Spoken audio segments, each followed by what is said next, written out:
I was so taken back by her words that I only sat there in shock.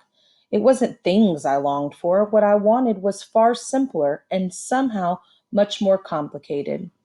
I wanted books that weren't censored. I wanted to see places that were now only pictures in the smuggled magazines that had passed through my hands. Places like the canals of Venice or the beaches in the south of France, or maybe even one day the Statue of Liberty in the United States. I wanted a home without hidden microphones and friends and neighbors I could talk to without wondering if they would report me to the secret police. And I wanted control over my own life, the chance to succeed. Maybe I would fail, but if I did, it shouldn't be because of some Stasi official holding my file had made that decision for me. None of that involved my interest in things, and I was angry with Anna for accusing me of caring about anything so trivial.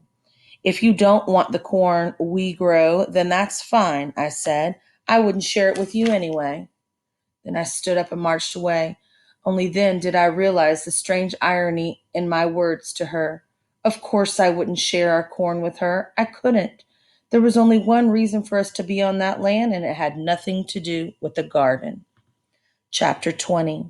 The tunnel was underway by the time I got into the shelter after school. Fritz had been let out earlier than me and was already hard at work. Where he could have bravely fit his body inside the gap yesterday, now he had carved out a whole small cove about 2 meters deep. It looked beautiful. I couldn't keep my smile from spreading. If you work that fast every day, we'll have supper with Papa and Dominic next week. Not in time for supper, perhaps, but we'll share their dessert, Fritz laughed and pulled from his pocket a letter from Mamma. Before I could read it, he said, Oma Gertrude was worse than she thought. She sent a little money for groceries and expects to be there for another few weeks. This is the time we need, Gerda. I think we should try to have the tunnel built by then. There was a downside to his news, though. Fritz was wearing a new outfit, worker overalls, and he had a set for me. Yours might be a little large, but it was smallest size they had. I had to use Mama's grocery money to buy them. But why? Mine was grayish, brownish gray, and the material was scratchy. I would have to stuff my skirt into the pants legs, which would make it even more uncomfortable.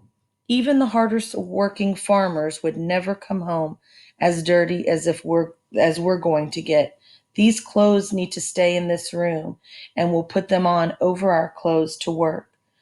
That way, even if our hands get dirty, we won't draw nearly as much attention. And don't worry, we won't get hungry. Mama has some food saved in the cupboards. If we're careful, we'll have what we need until she sends more money. I looked into the cupboards that morning and there wasn't as much as he made it sound like, but this tunnel was my idea, so I couldn't very well start complaining about it. I slipped the outfit on over my school clothes and zipped it up. It feels like I'm playing dress up in Papa's old clothes, I said as I tried to roll the pant leg higher. Fritz laughed again and helped me with the sleeves. Then I went back to work. He pointed behind us to the bucket with a handle. Your job will be to get rid of the dirt the best you can. The bucket will get heavy if you fill it too full. So just scoop as much as you can carry, dump it out in the basement above, and come back for more. Again, I wasn't too excited about that idea, but he was right. Fritz would dig much faster than I could, and someone did have to remove this dirt. Without complaining, I set work at my end of the job. I was set to work at my end of the job. A lot of dirt was already piled up in the shelter, so I tipped the bucket to the side, pushed dirt until it was halfway full, and then hooked the handle over my arm to walk up the ladder. Once at the basement level, I peered around to be sure we were alone, then climbed the rest of the way up. I emptied the dirt into the farthest corner. A lot more dirt was going to fill this room, and it was better to use the space wisely. Then I went back down. By the time I did all that, Fritz had loaded 5 or 6 times that amount of dirt into the room.